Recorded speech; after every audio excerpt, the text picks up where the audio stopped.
You are listening to the Keep the Weight Off podcast with Dr. Angela, episode number 110. Welcome to the Keep the Weight Off podcast, where we bust all the dieting myths and discover not just how to lose weight, but more importantly, how to keep it off. We go way beyond the food, and we use science and psychology to give you strategies that work. And now your host, Dr. Angela Zechmann. All right. Hey, everyone. Welcome to the podcast this week. I am recording from Wichita, Kansas. It is the week after Easter. So I'm home with my family and we're getting to work cleaning out Mom's house, which is always fun. Goodness, that sounds like quite a task. We are finding some of the most interesting stuff from our childhood. It is great. I bet. How is the weather over there? Oh, it's nice. It's nice. So you're holding Jealous. the fort. You're holding the fort back in Washington. How's the weather in Washington? I am, and it's not nice. It's, oh, shoot. Okay. Well, yeah, it's probably in the 70s. It's supposed to get up to the 80s this week. So what? Oh my gosh, I'm so jealous. Could you stick a little bit of that sunshine in your pocket and bring it home for us, please? Yeah. For those of you who live in other parts of the world, like those of us who live in the Pacific Northwest are so sun-starved all the time that it's just... Oh my gosh, you are not kidding. Yeah. Well, I did want to mention that we received a gift this last week, which was so awesome. One of our podcast aficionados, I guess, or what do we call people who listen to the podcast other than podcast listeners? Our fans. How about a fan? Yeah, podcast fans. One of our podcast fans is actually, she does glass etching as a hobby. And she made us, I don't know what to call them, like these square glass containers. And she put like vases, sort of? Yeah, kind of like vases, but amazing. You can do lots of things with them. And she put our podcast emblem on there and some of our slogans, Keep the Weight Off podcast and thriving in a healthy, vibrant body that you're proud of. And she just really did it up to the nines. So we wanted to make a public thank you to Margot for that. That was so wonderful. Margot, you're so awesome. We have them proudly displayed at the clinic if anybody would like to come see them. Yeah. And for those who are in Olympia. And we also posted some pictures in Sugar and Flour Buster Society. So we did. So if you're in Sugar and Flour Buster Society, take a look at what Margot did. I mean, that's pure talent. Like, I have no idea how you do something like that. So thoughtful. Margot, you're a rock star. Yeah. So thank you. Okay, so let's talk about this is going to be a really good podcast because so many people have so many questions about the new weight loss medications, and there's been a lot of misinformation, hype and misinformation. Mm-hmm. And I really just want to clear all of that up for everybody. So about some of these new weight loss medications. So I'm so glad that you were talking about this because we have had a lot of questions about this. Yeah, we've got a lot of questions about it and lots of misinformation. So the first thing that I want to make sure everyone understands is that this podcast is for your information only because I'm a doctor, but I'm not necessarily your doctor, right? And so I'm not giving any specific medical advice here. If you decide that you want to take these medications, I want you to talk to your own doctor about these medications if you're considering using them, because you need to know the risks and the side effects and whether it's appropriate for you. So I'm not giving medical advice here. I'm giving information. Okay, so let's make sure we have that cleared up, and then let's move forward. What I'm talking about specifically is the weight loss medication called Wegovy. Now, there's been a lot of press about it lately, and you might even be thinking about it as a new drug, although it's actually been out for almost 2 years now. It got approved in June of 2021. You may be hearing about it as a drug called Ozempic. So that's the first thing I want to clear up for you. Wegovy and Ozempic are the same drug. Okay. So have you seen those commercials, Marchelle, on TV with the little jingle for Ozempic? Yeah, I've seen the ones about Ozempic, but not Wegovy. Yeah, I don't know that Wegovy has been heavily marketed the way Ozempic has, but everybody has heard of these little jingles for Ozempic. And so a lot of people get confused because they think Ozempic is a weight loss drug. Well, When it's marketed for diabetes, it's called Ozempic. When it's marketed for weight loss, it's called Wegovy. Okay?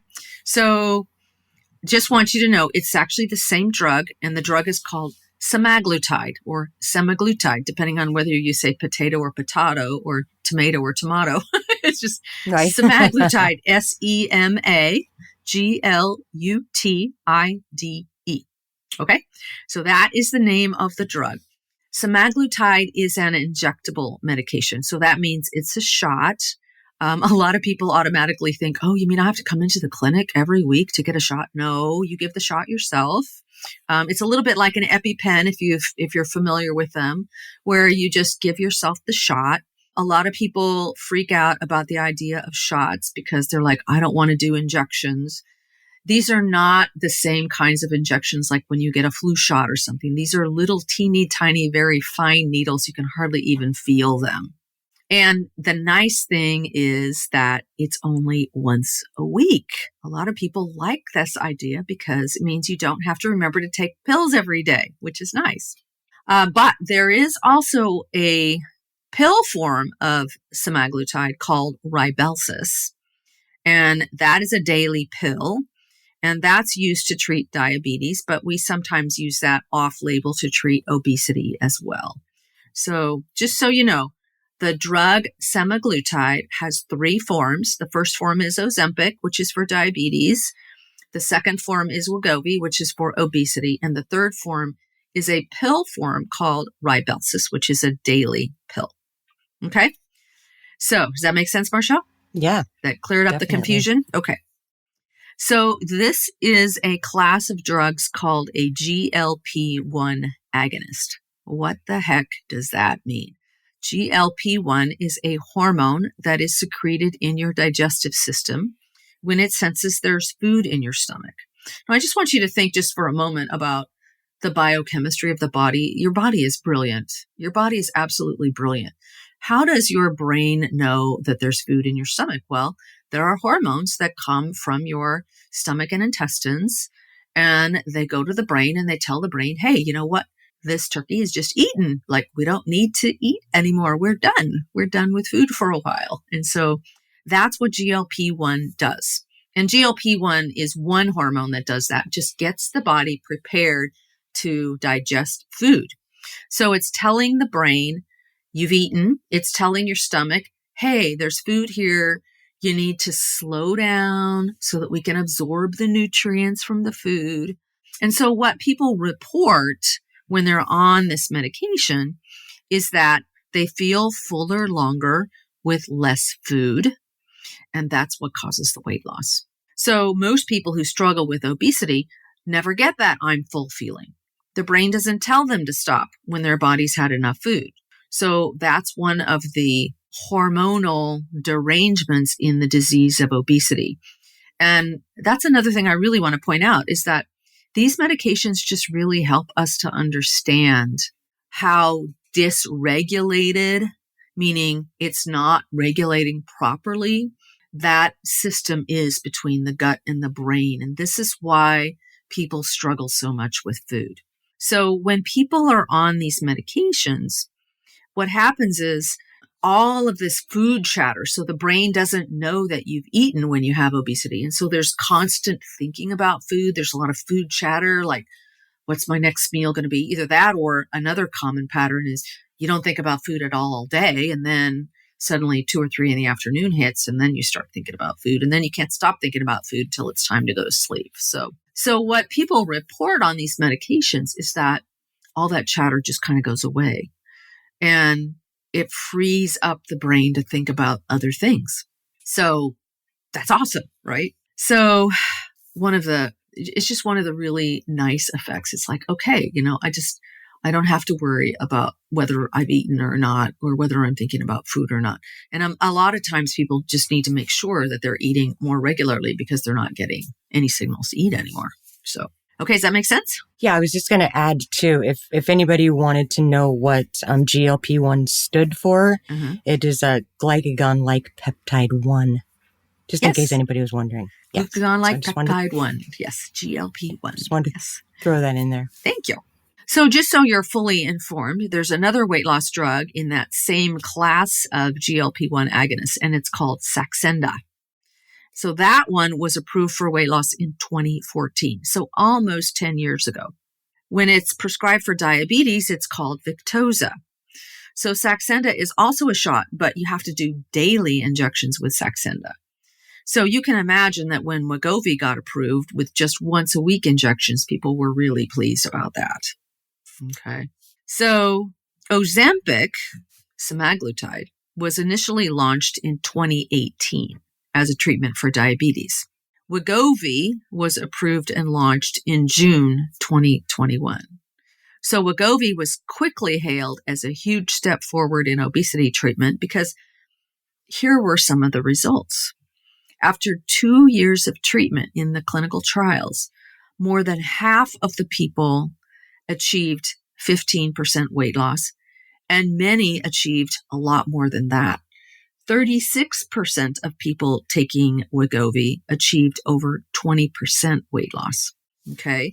And in the studies, the average reduction in waist circumference was 5.5 inches. Can you imagine that? Like your waist is 5.5 inches less. Yeah. So this means people are losing the right kind of fat, that nasty visceral fat that I talk about all the time, right? So yeah, I would be interested in that. I mean, yeah. I heard about it. Yeah, exactly. So these drugs are much more effective than the standard weight loss treatment. Certainly much more effective than diet and exercise alone, which, maybe 5% of people can achieve good weight loss with that. More effective than some of the other medications like phentermine and topiramate and Contrave and all of these other, older medications that we've been using for years and trying to help people with. These medications are really game-changing. So there's been a lot of controversy, and I want to talk about that, particularly around Wegovy, which is often mistakenly called Ozempic for the reasons that we talked about. Because people who do not have obesity, who just want to lose 10 or 15 pounds for a function, like celebrities trying to get ready for the red carpet, for example, these types of people have been taking it, and they've been having some serious side effects from it.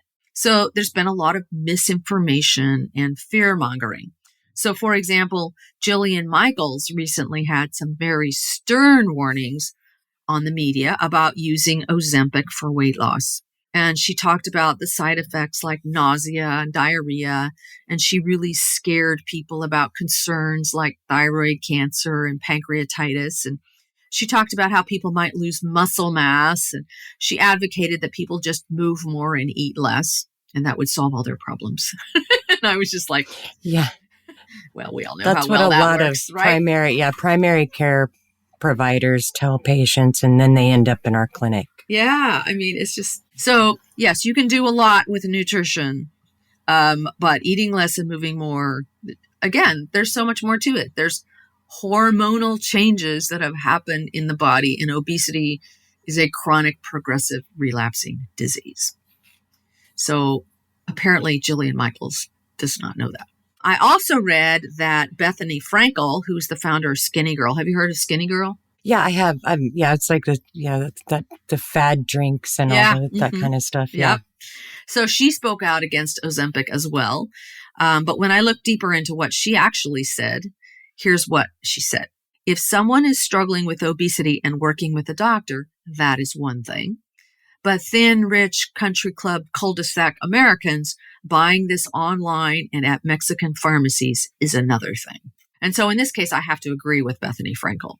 This is not a drug for quick weight loss to be used before an event. This is not a drug for thin, rich country club people. This is not a drug that you want to buy online. This is clearly a misuse of the drug. So this is a drug to be used for the long-term treatment of the disease of obesity. You use it to help you achieve 15 to 20% weight loss. Okay, so how much weight loss is that? When we're talking about these numbers, how much is 15% weight loss? How much is 20% weight loss? So I did some calculations. So let's say that you weigh 230 pounds. Okay, 15% weight loss, if you weigh 230 pounds, is about 35 pounds. So you'd be down to 195 pounds, which is great. 20% weight loss is about 46 pounds if you started at 230. So then you'd be down to about 184 pounds, which is great. Okay, so that's kind of what these drugs will help you to do. They also help to change the way your body regulates food intake. They change your metabolism in really dramatic and beneficial ways. And so if you are somebody who is struggling with obesity, that amount of weight loss is wonderful. And it really helps in terms of your long-term prognosis and your progression of this disease. But here's the kicker. You need to remember that obesity is a chronic progressive disease. A chronic disease requires chronic treatment. So just like hypertension, you get your blood pressure under control. You don't go off your blood pressure medications and expect that your blood pressure's not going to go up, right? So you can't stop your obesity treatment and expect obesity to magically stay in control. So you need to commit to long-term use of these medications. And that's one of the things that the celebrities were talking about. They were saying, oh, well, as soon as you go off, you just gain all the weight back. Well, yeah, that's true. Whatever you do to keep obesity under control, you need to keep doing it, or the obesity is going to come back and progress further. So there's no surprise that if you go off the medications, the weight's going to come back. Okay? Does that make sense, Marchelle? Yes. Yes, it does. Okay, great. Okay, so when should you use obesity medications? There are specific criteria for when you should use anti-obesity medications. So we call this in the obesity medicine field, we call them AOMs, anti-obesity medications. Okay. So you use them when the body mass index is 30 or over. Now, remember that body mass index is just a measure of your weight compared to your height. So there are people who have higher body mass index.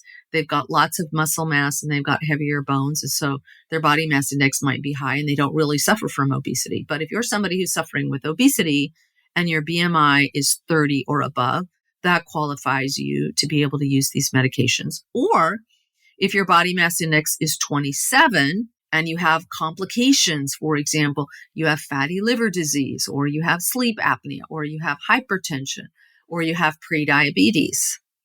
These are the kinds of people who would benefit from these medications. You don't use these medications if you're at a normal weight and you just want to lose weight for a function. Okay, so that's the big issue that's going on for some of these celebrities. They don't really have obesity.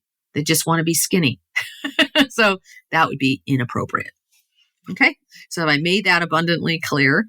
So for somebody that, is in, that it is in between, that is overweight, but maybe that doesn't have obesity, you don't think that these medications would be effective?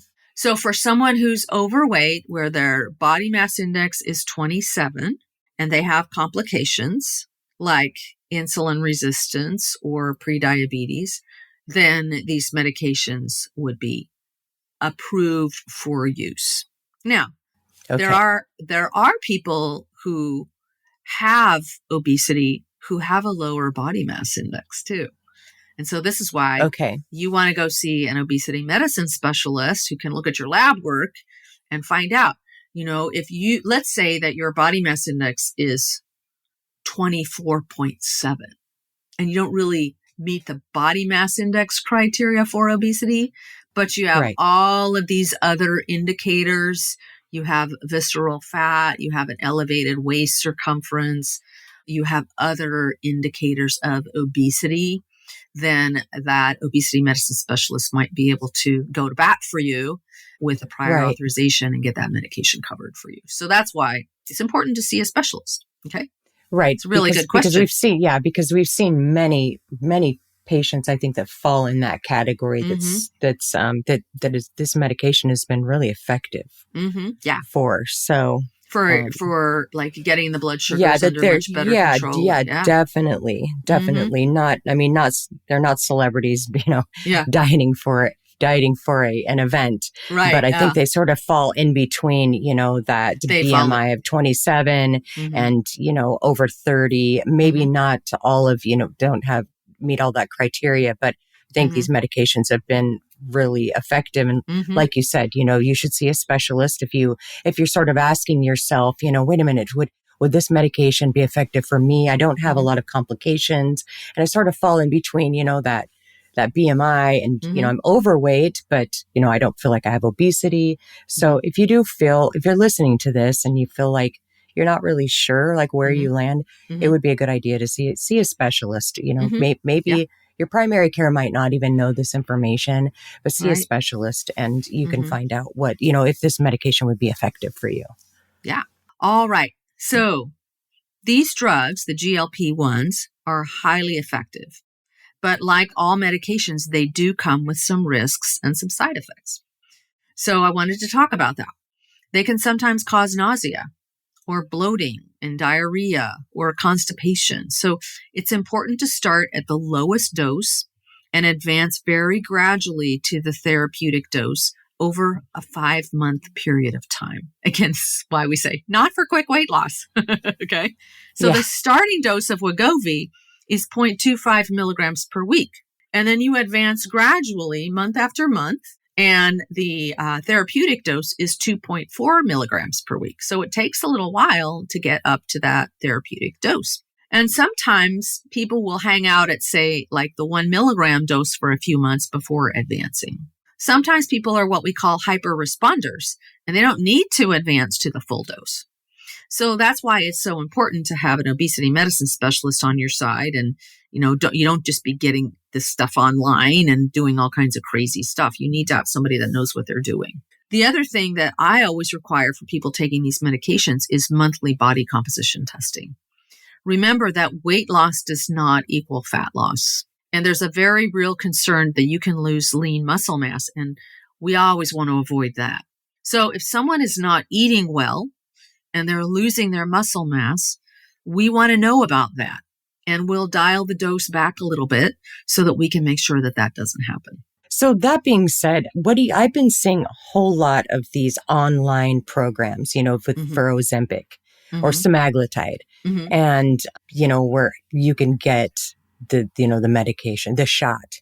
Yeah. What do you think of those programs? Because obviously you can't go and do a body composition, so they're not able to keep track of whether or not you're losing too much muscle. What do you think of those online programs? Do you think they're reputable, or do you think that they are beneficial, or do you think they're kind of like fly by night?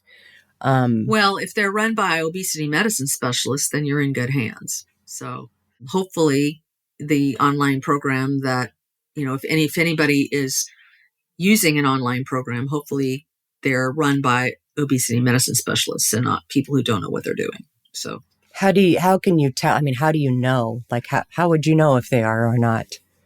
Because the online program will say, like, we have obesity medicine specialists. They're looking at your medical history. They're looking at everything about you. They're meeting with you online. You're seeing a doctor online or a nurse practitioner. So that's how you know. There are some people who can't take these medications. Anyone who has had medullary thyroid cancer or who has a family history of medullary thyroid cancer or multiple endocrine neoplasia, which means cancer of several glands, can't use these medications. Now, these are extremely rare. So the likelihood of you ever having had medullary thyroid cancer is low. The likelihood of a family history of medullary thyroid cancer or multiple endocrine neoplasia is pretty low. Even medullary thyroid cancer, you might even have a history of thyroid cancer. 99% of thyroid cancers are papillary thyroid cancers, not medullary thyroid cancer. So if you have a family history of thyroid cancer, see if you can find out what the pathology report showed about what type of thyroid cancer it was, because it's only medullary thyroid cancer that we're concerned about. Okay. There's also a small risk of pancreatitis that people need to be aware of. It's a very small risk, but it is a real risk. And so you want to be aware of that. Now, sometimes people have a history of pancreatitis that was caused by, for example, gallstones or something like that. They've had their gallbladder out. They no longer have a risk of pancreatitis. So in those cases, we would not withhold the medication. For 99.9% of people struggling with obesity and all of its complications, these risks are absolutely minuscule compared to the benefits. But it's something that you want to talk to your doctor about because anytime you take a new medication, you always have to factor in the risks of the medication and the benefits of the medication and make a decision about whether or not the risks outweigh the benefits and be informed. Okay. Does that make sense, Marchelle?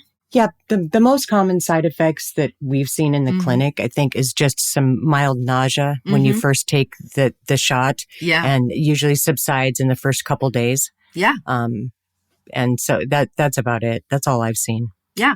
Yeah. Some people worry that because these medications are new, side effects and long-term consequences might show up later.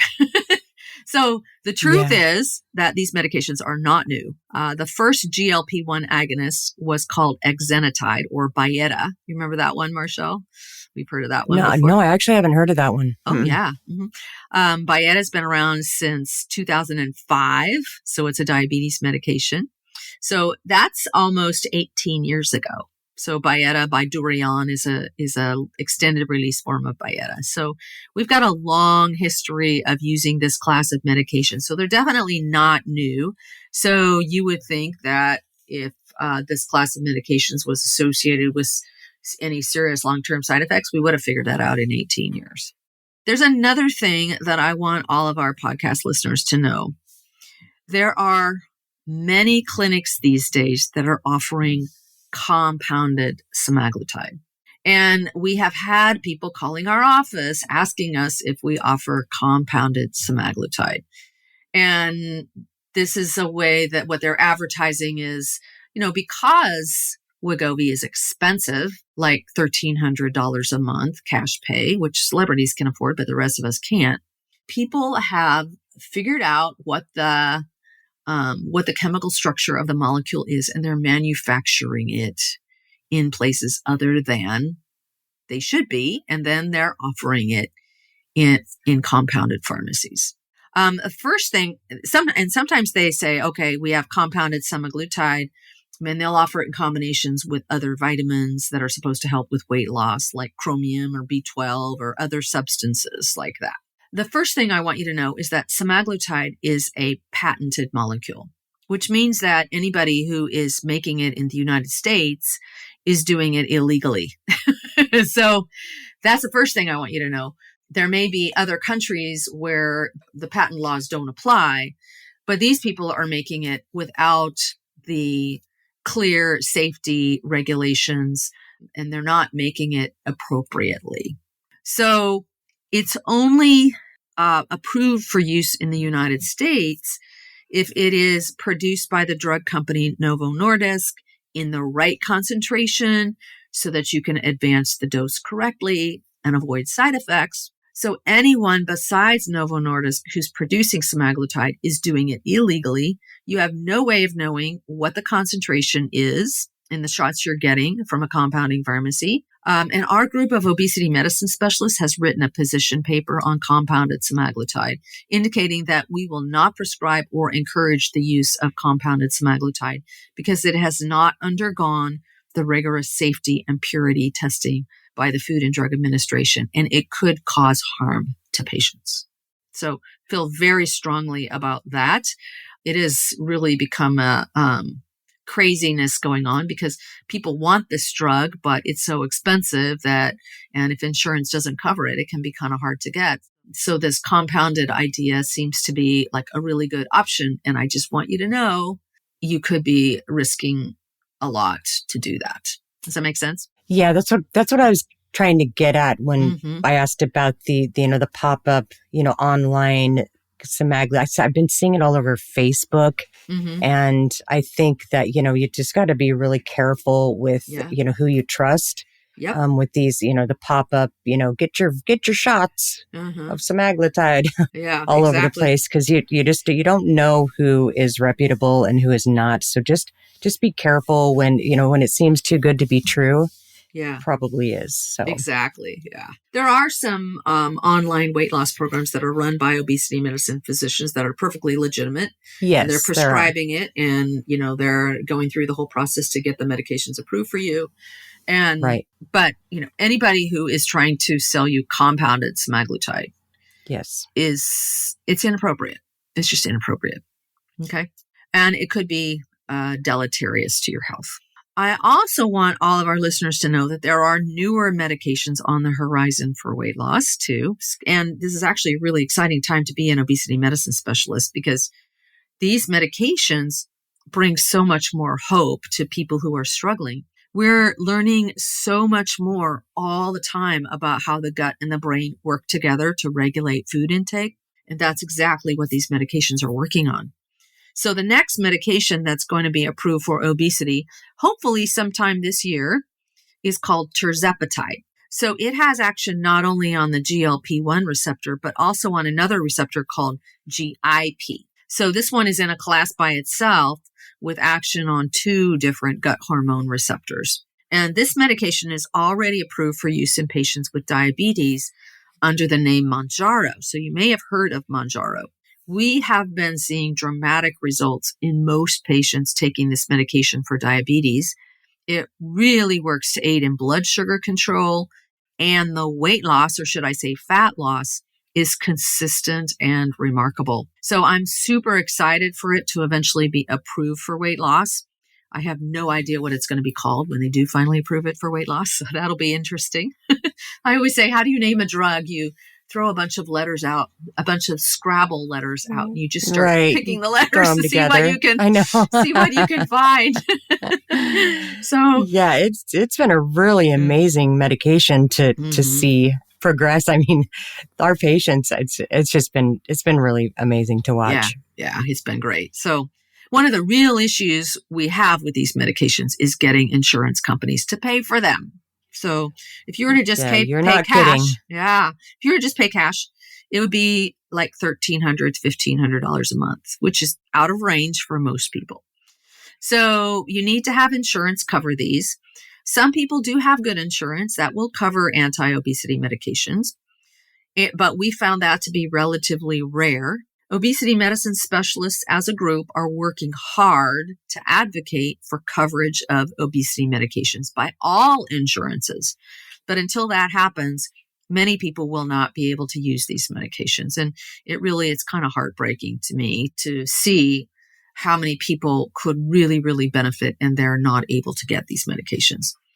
My advice would be that if you struggle with obesity, the next time you renew your insurance, find out which plans cover weight loss medications and sign up for those plans preferentially.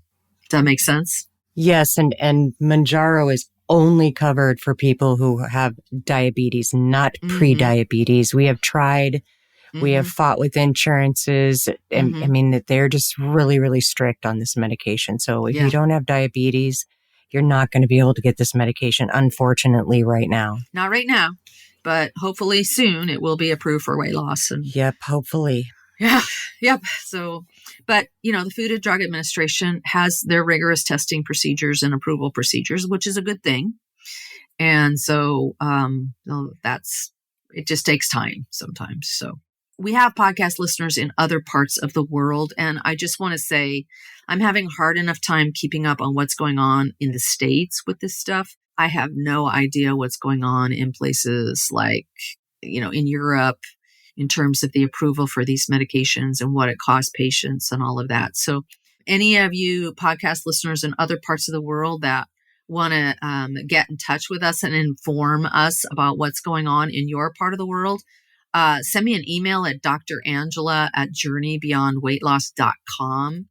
And if you want to put a comment on the podcast link, that would be great as well. So just go to iTunes and put in a review. Don't forget to always be rating and reviewing podcasts that you find helpful, because that's how the system allows when people rate and review a podcast, it lets the podcast algorithm know that this is valuable content that people want to hear. So again, I'll put in another plug for rating and reviewing the podcast. And if you want to put a comment in your review about what you have discovered about weight loss medications, that would be great. It would be really good. Okay. Do you have any questions? Did I miss anything, Marchelle? No, I think we covered it, or you covered it. Yeah. That's all I can think of. So Lots of really glad questions. that I'm really glad that you covered this topic because just in the last few months, these medications have blown up. I mean, we get so many phone calls and our job has become a lot harder at the clinic because Yeah. we've done so many prior auths for these medications. We've been fighting the insurances. We really have your back, you guys. We've been trying to get these medications out to you guys. We really try, but we've been fighting with the insurances, and they are really wonderful medications, and we're trying to get them to you. Yeah, and again, I gotta put in a big plug for my staff here because you guys really do work hard with these insurance companies to. We do. Thank you. There's a lot of hoops to jump through, so sometimes it can be super, super challenging. So thank you. Thank you for your hard work. Shout out to Gabi and Tracy, too. Yeah, exactly. All of us. All right, everyone. So that's today's podcast. In summary, remember that the injectable weight loss medications are highly effective but expensive, and you need to stay on them long term. They're very exciting because they really work at shifting the hormonal signaling between the gut and the brain, turning off hunger and cravings and increasing a sense of fullness. There can be side effects, so you need to talk to your doctor about the risks and benefits, and you'll want to figure out how you can pay for these expensive medications. Most importantly, don't believe all the scary press about these medications. When you're under the care of a knowledgeable obesity medicine specialist, you'll be just fine. All right, everyone, have a great week, and we'll see you next week. Take care. Bye. Hey, if you really want to lose weight and keep it off for good, your next step is to sign up for Dr. Angela's free weight loss course, where you're going to learn everything you need to get started on your weight loss journey the right way. Just head over to journeybeyondweightloss.com/free course to sign up. Also, it would be awesome if you could take a few moments and write a review on iTunes. Thanks, and we'll see you in Journey Beyond Weight Loss.